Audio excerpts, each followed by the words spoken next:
We've turned all the portraits into a short musical. Not all of you, about 20 of you I think, and in the next 15 minutes we're going to do about 20 of you. It starts off quite gently and gets louder. I just want you to know that obviously I have done this project because I love you all, okay? So this is my love for you. This is the people.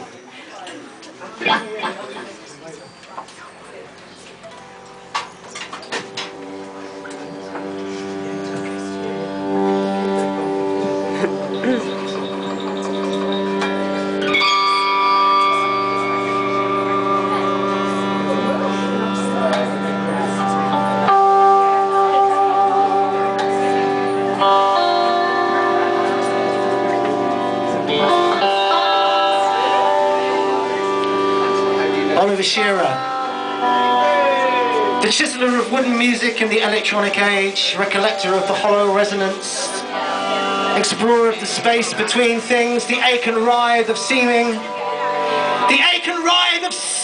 silence, stillness, walking not running, running not walking, walking through flower-filled note meadows, turning songs slowly on a lathe, like making lemonade the slow way, not shop bought. With all discordances sieved out, but crucially a few rough bits left in, where others bang and hammer, doorboys shimmer and glisten. Stick around, he'll show you some new ways to listen. Caroline Cobb,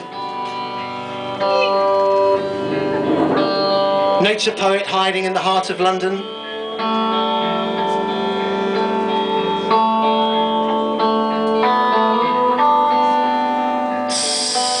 Seeker of the urban nuance in the woodland nook.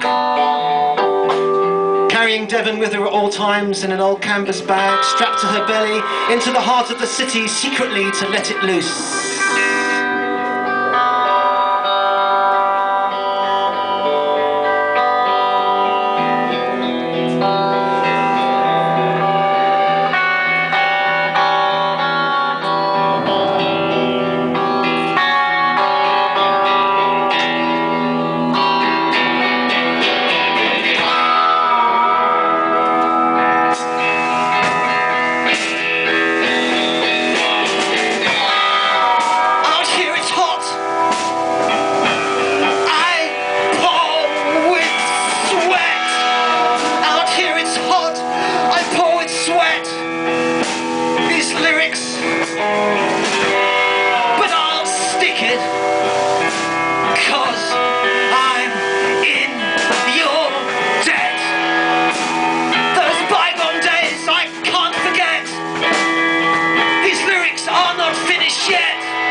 Towards me at dinner time on my first day.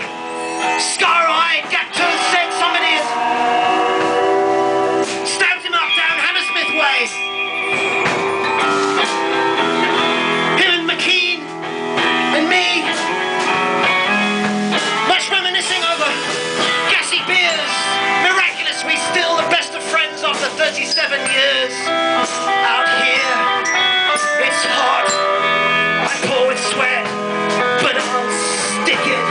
Cause I'm in your debt. Those bygone days I can't forget. These lyrics are not finished yet.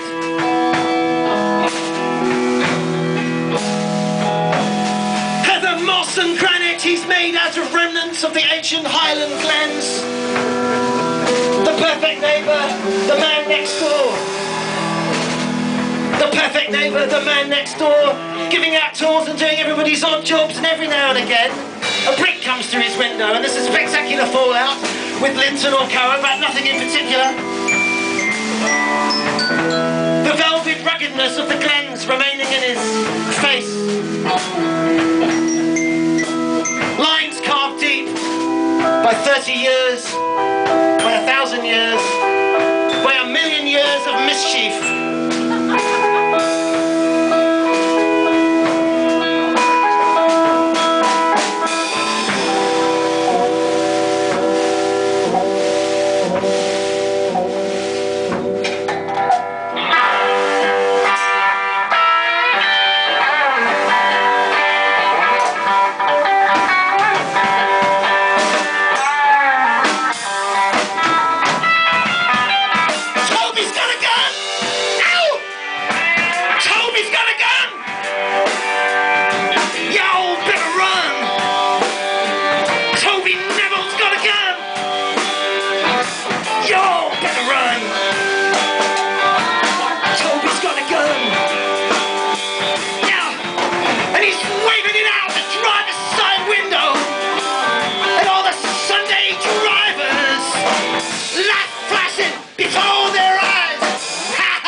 Skills learned in the thieving bully throng. It's not good on the deck for a big lad. Tall chap's granddad, he died in a Gravesend pub. Some old soldier showing his half-inch Nazi Luger to his mates when it went off. Silly old sod. When you come from Gravesend, studying for a degree in tourism seems not so very odd.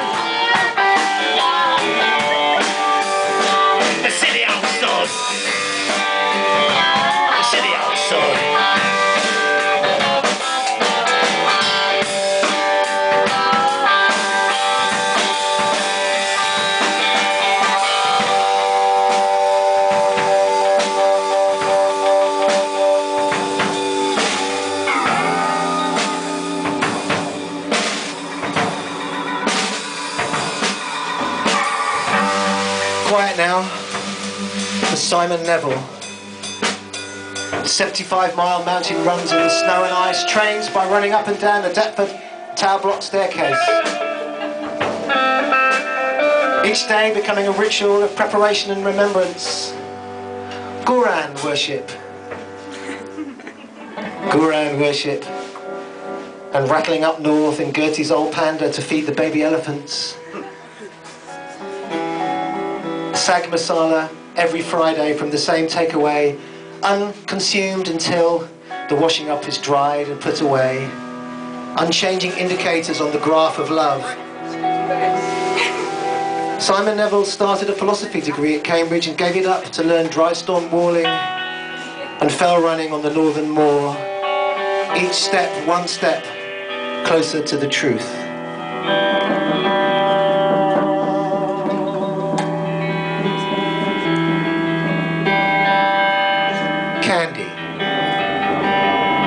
Candy is the great undiscovered artist among you. Everybody is a little bit in love with Candy, for she is not still in her heart, but leaping from lily pad to lily pad in her bare feet, laughing. Everyone's a little bit in love with Candy, for she is not still in her heart, but leaping from lily pad to lily pad in her bare feet, laughing.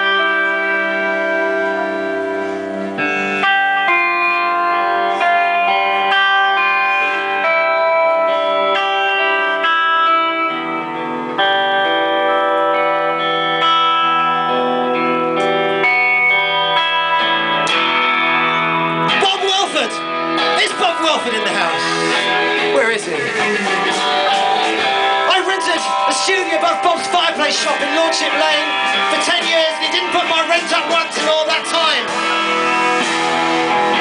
An unreconstructed northern builder, a vinyl man with a rock and roll heart, sings in band, blues and country, smokes in the shop. If you don't like it, you better fuck off.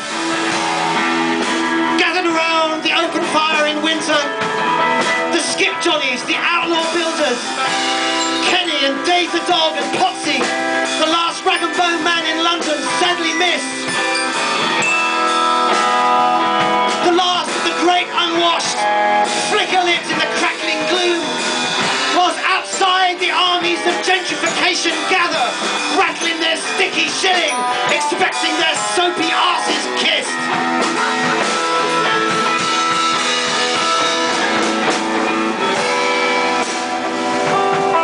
London. I met James on my first day at art school. I had just left home, but he had the dust of vagabondage sprinkled on his junk shop suit. He was escaping from London squats and a doomed punk romance, but I decided he would be a great friend, and so it turned out to be. Me, him and Jakesy, with our gloomy romantic notions and our deathly pallor on our clothes of Undertaker black. Later we shared a studio in Dalston, one freezing winter, gathered around our one paraffin heater, 7 pints of ale nightly to enable sleep on skipjack doors, putting splinters up your arse. James said, what we need, boys, to survive this winter is girlfriends with jobs and flats and cars.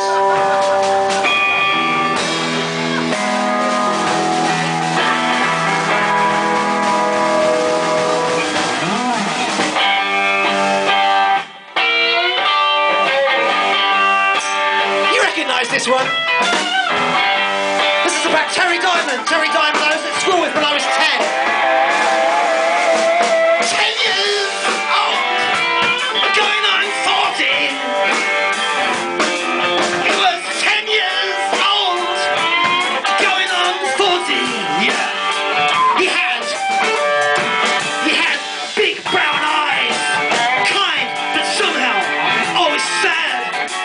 Council estate, farm labourer, unemployed dad. Big yellow teeth, big brown eyes, big yellow teeth, big rough hands. His voice already broken. He had big yellow teeth, big brown eyes, big yellow teeth, big brown hands. His voice already broken.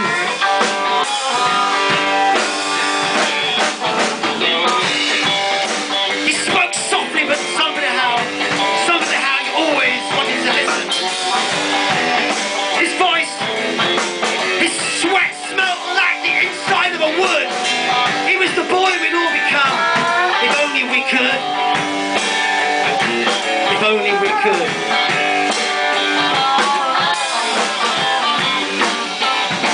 Now I've got a treat for you. Ow! This is Dave Ashby's turn. I've got a treat for you. Dave Ashby. The most reprehensible, downright bad, untamed, untrained, unprofessional, unembarrassed.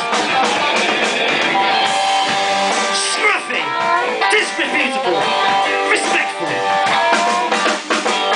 Born in Penge, genuinely eccentric, mad, bad, untrained, untamed. Lazy, drunken, most lovably, talented. Bastard I know! Bastard I know! Most untrained, untamed, unembarrassed. Born in pain, funny heart, funny peculiar, embarrassing, reprehensible. Lazy, drunken, but most lovably, talented. Bastard I know! Bastard I know! With a rock and roll soul! You said rock and roll soul! Ow! That's Dave Ashby. Bastard I know! Bastard I know!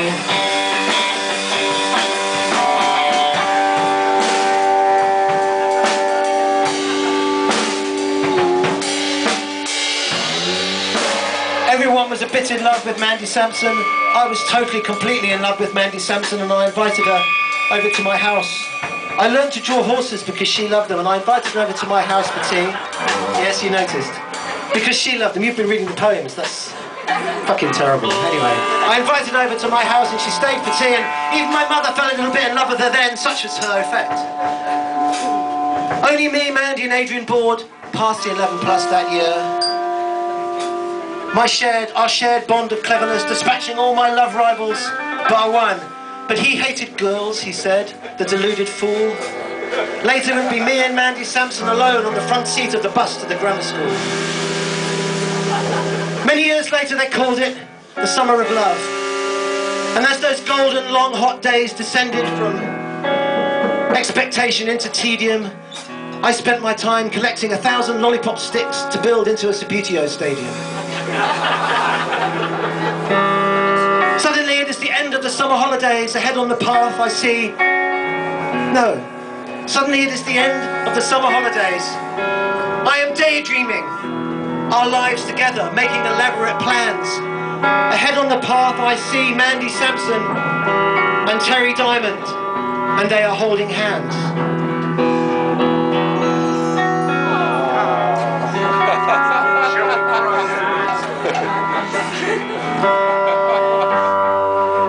Ginger Mike. The first time I met Mike was in Nevsey's old Panda, one sunny Sunday morning on the way to Gunnersbury Park to play the Viking Curry Club FC, and Mike told me his name was Mike Garcia and his dad was Mexican.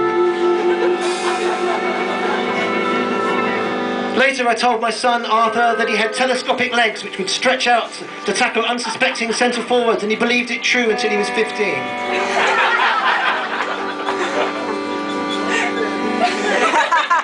Most things about Mike were legendary and slightly mythical.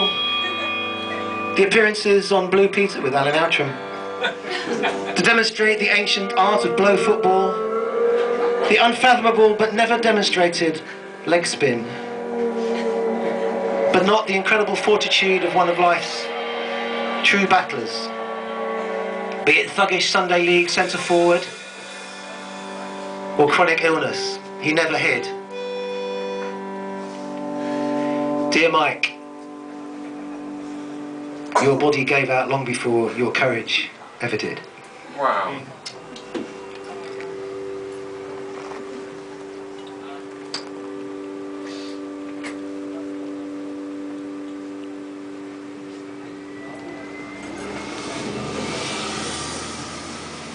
Thanks. The people, clap for yourself.